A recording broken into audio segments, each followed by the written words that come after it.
All right, what's up guys? This is Scott here again with my next live trading video. Today is Monday, June 6th, and in this one here, I'm going to be managing my experimental trades on SPY and IWM. And so for these trades here, I began this experiment about 2 months ago where basically I'm selling short strangles on IWM and SPY every single monthly expiration cycle. And essentially the way I manage them is if the trades are not profitable yet, then I will roll the contracts out in time to the next monthly expiration, and in doing so, collect additional credit, change my strikes if need be, and overall reduce my risk. And then conversely, of course, if the trades are profitable, then great. I'll take my profits and then sell a brand new strangle in the next cycle with fresh strikes, about a 16 delta on either side, and basically just totally reset. Now, very quickly here, in case any of you are interested in getting some free stock or quite literally some free money, I've got some very cool opportunities and promotions in the description of this video, so check them out. Right, for example, if you want 200 bucks of free stock from Tastyworks or a bunch of free stocks from Webull, free money from SoFi, etc., then again, check out the links in the description of this video. And also, in case you're brand new to the channel, again, my name is Scott, and I just want to let you know that you can also find me on Skillshare as well, where you can take my very detailed classes on options trading or stock market investing. And you'll also find some links to a few of my introductory courses in the description of this video as well. So be sure to check them out, and when you sign up for Skillshare using any of those links, you'll get a full 1 month free trial. Okay, so now let's dive in here, and first up, we'll begin with IWM. This is an ETF which tracks the Russell 2000 index, which is mostly comprised of small cap companies. And so again, right now, if we come over to the trade tab here, and then again, as you can see in the June monthly expiration cycle with now only 11 days left to go, for this trade here, I'm short both the 189 strike call option as well as the 178 strike put option. So this pretty narrow strangle here is the result of rolling out this position multiple times, and then additionally making adjustments to the trade by either rolling down my calls or rolling up my puts. And that's because, of course, the whole point of doing that is to, one, take in extra credit, which you can use to eventually offset losses, and then also to keep your risk in check. Right, basically, whenever you're dealing with a strangle or perhaps an iron condor as well, when you have options basically on both sides of the stock, those options will offset each other to some degree. Right, for example, in this case here with my short call option, which is pretty much right at the money, if IWM does continue to climb higher, I will face losses on this short call option here. But like I was saying, those losses will be somewhat offset by the profits I'll make on the short put option. Right, because as the stock climbs higher, then put options will lose their value, which is going to be profitable for me as a seller of this put option. So ultimately, that's why, especially with strangles here, you have to know how to make adjustments by either changing your strikes or moving the contracts to the next expiration cycle, and also perhaps changing your strikes at the same time, etc., to keep your overall risk on the trade in alignment. Right, basically, I don't want too much risk on one side of the strangle here. And again, right now with this ETF basically being right at the money for my call option here, I definitely have a lot more risk on the call side right now compared to the put side. Now that being said, before I do anything on this trade, let's first figure out if I am actually profitable on this position right now. Right, because as I mentioned, I have collected a lot of additional credit over the course of this trade here through adjustments and rolling the trade to different expirations. So therefore, I might have enough total credit collected at this point to buy back these contracts for a smaller debit. And as of right now, my total credit collected on this trade is $610. So again, if I can buy back these contracts for a smaller debit than that, then great, I'll probably do so. So now let's go ahead and right click on the call option here and then go to buy and strangle.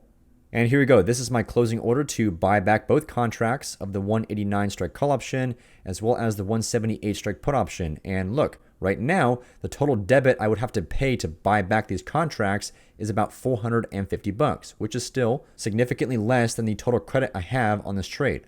So therefore, at this point, I'm going to go ahead and take my profits and then sell a brand new strangle in the July cycle with fresh strikes that are very far away from the current price of IWM and just totally reset here. And so I'll lock in a price here of maybe 453 or 454 and then go to confirm and send. And there we go, just got filled at 451. Awesome. Great, so now I'm officially out of this trade for the June cycle. Let's collapse this tab then and now go into the July cycle, which is all the way down here, July 15th, with 39 days left to go. We'll unfold that tab. Now, before I go ahead and pick my strikes here, let's actually come up to the charts and just take a look at where IWM is right now. And we'll go ahead and zoom in a bit here as well. And so as I've shown in previous live trading videos, IWM is definitely pushing up right against this major resistance point at around roughly 188 to 190 bucks per share, somewhere in that zone. And overall, I'm still pretty bearish on the market. So ultimately what this means is when I do sell my brand new Strangle in the July cycle, I'm going to pick my call strike to be a little bit closer to the current price of IWM and therefore make this whole Strangle lean a bit bearish. And again, looking at this chart here, I definitely still don't want my call option being too close to IWM. I want to give myself some cushion to be wrong in case this ETF does continue to climb higher. So perhaps I'll place my call strike at least at 195, but maybe closer to 200 if I can. And then for the put option, as you can see down here, there is some support for IWM roughly around 170 bucks per share. And again, given that I'm bearish on this market, I do think we could see this ETF come back down and retest that level. So that means I want to pick my put strike to be at least below that point, below 170.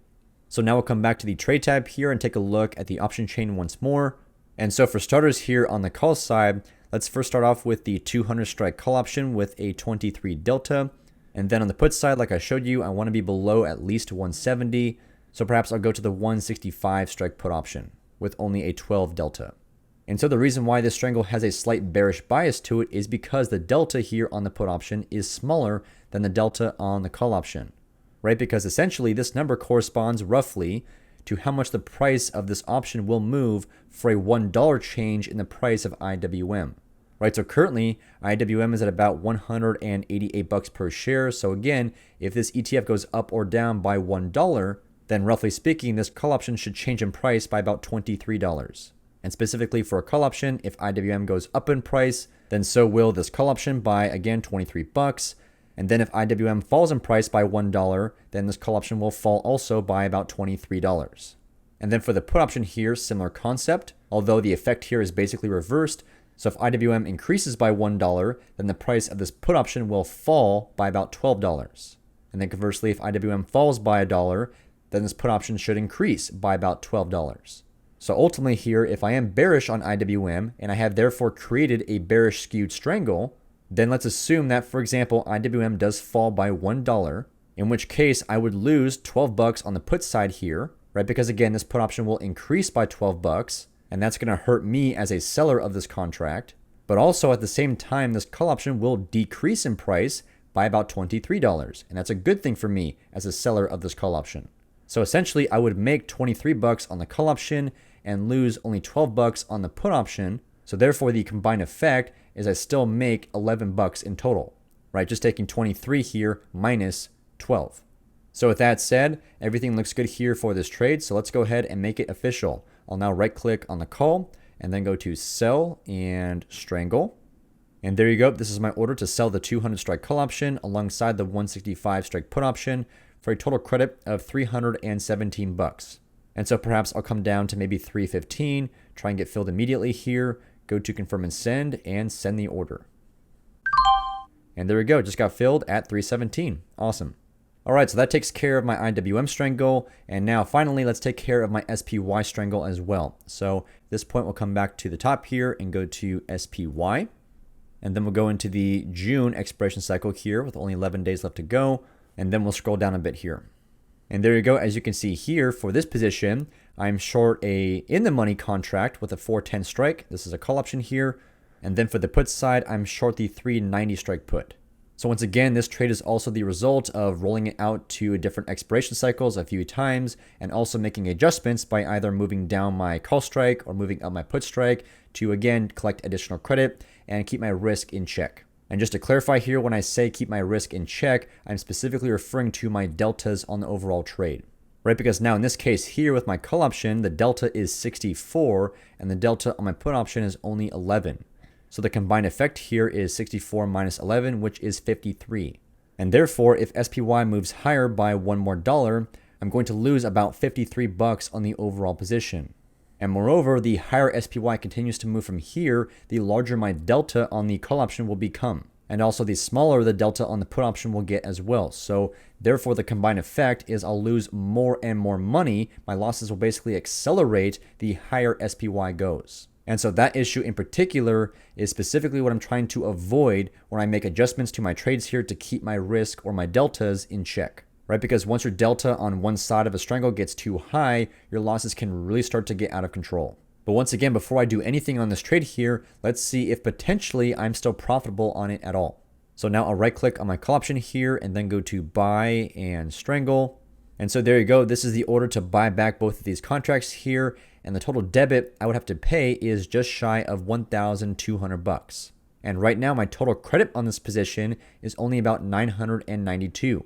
And so as a result, for this position here, I'm going to roll it out to the next expiration cycle and try and collect a lot more additional credit while still changing my strikes a little bit and keeping my deltas in check. So now I'll go ahead and delete this order here, and then we'll come back to the monitor tab and find my trade for SPY, which is right there in my strangle category. So I'll go ahead and right click on that trade here and then go to create rolling order. And then here I'm going to sell one double diagonal. So I'll click on that. And here we go. So basically in one order, we're going to buy back both of my contracts in the June cycle, and then at the same time sell two brand new contracts in the July cycle. So let me go ahead and change that real quick.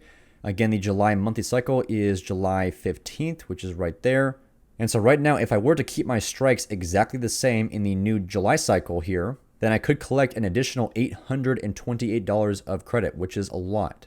But also keep in mind, like I said, I do want to change my strikes on this trade as well to reduce my delta risk. So let's also come back to the charts and take a look at SPY briefly here. And we'll go ahead and zoom in a bit. And so in a similar fashion with IWM, SPY is also pushing up right against its major resistance point at around $415 per share. As you can see, SPY has been fighting this point for 1, 2, 3, 4, 5, 6 days in a row now. So I would say at minimum, when I do roll out my call option to the next July cycle, I do want my call strike to be at least 415, if not above that. And then on the downside here, there is some nice support for SPY at around 385-ish bucks per share. So if I can, I do want to pick my put strike to be at or below this point as well. So now I'll come back to the trade tab and see what happens here. So again, for the call option, let's change that from 410 to the 415 strike. And then as you can see, my total credit went down to only $534, still pretty good. But obviously I did lose about 300 bucks there. And then for the put option, let's see if I can change this to 385. And there we go. Once again, my credit fell a bit further down to 445, which is still pretty darn good. Moreover, let's take a look at the option chain here and go down to the July cycle. And there it is right here. We'll unfold this tab. And let's find the deltas for both of those contracts real quick. So for the 415 strike call option, it's right there with a 51 delta. And then for the put option, let's scroll up a little bit. And again, that would be at the 385 put, which has a 20 delta. So therefore, the combined effect here, basically my combined delta on this new strangle is going to be about 30, right? 50 minus 20 is 30. And again, keep in mind my delta risk right now on my June strangle is above 50. So in this case, I can collect over 400 bucks of additional credit by rolling out in time and also reduce my risk almost in half. And so with that being said, I definitely do think I like this order here. So go ahead and make it official. I'll come down to maybe 465 here and then go to confirm and send and send. And no fills yet on this order. So we'll come back to the monitor tab and perhaps change my price a little bit here. There's my order. I'll right click and go to cancel and replace. And I'll come down maybe to 450. And actually, never mind, just got filled at 482. Awesome. And so there you have it. Both of my IWM and SPY trades are fully managed at this point, but I do still have to keep a close eye on my SPY trade here, right? Because unlike my IWM trade, where I was able to actually take profits today and totally reset with a brand new trade and strikes very far away from the current price of IWM, but for this case in SPY, I do still have my call strike pretty close to where SPY is trading right now. And so even though I've greatly reduced my risk on this trade here and collected more credit, if SPY does continue to move higher, and once again my delta on my call option starts to grow and get out of control, I will at that point have to make an adjustment on this trade, which basically would require me to have to roll up my put option and therefore allowing me to collect even more credit and also to pick a new put option with a greater delta to offset the delta, the growing delta on the call option. And so of course we'll cross that bridge if we need to, but at this point this trade is definitely managed and is totally fine for the time being. And so with that being said, that's going to do it for this video. I hope you enjoyed it, and please let me know your thoughts or if you have questions in the comment section below. And don't forget, if you want some free stock or some free money, then check out the cool opportunities and promotions in the description of this video. And also, if you guys have an interest in taking some detailed classes on options trading or stock market investing, then check out my Skillshare courses. Links also in the description of this video. And finally, if you enjoyed this video, then please give it a thumbs up, drop a comment, and subscribe to my YouTube channel. I drop new videos every single week, and you don't want to miss out. So thanks again for watching, and I'll see you next time.